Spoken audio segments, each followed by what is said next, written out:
of awkward chaos and chasing down friends for your share of the brunch bill. Let's ditch the hassle and unlock this super easy way to request money directly through your Chase account. First, open your Chase mobile app. You will find the Pay and Transfer button usually in the bottom navigation bar. Tap it.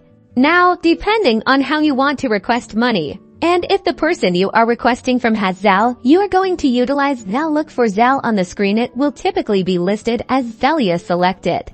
Notice at the top, you have Send and Request options. Select Request here. You'll see a form where you can enter the email address or US mobile number of the person you're requesting from. Enter their details. Then enter the amount you need.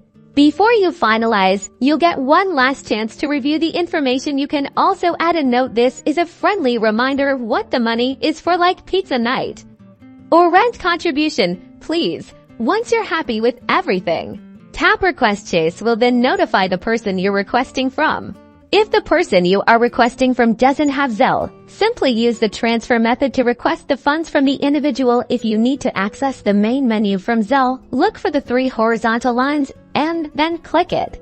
And now, give yourself a pat on the back. You've mastered the art of requesting money with Chase. No more owing or being owed.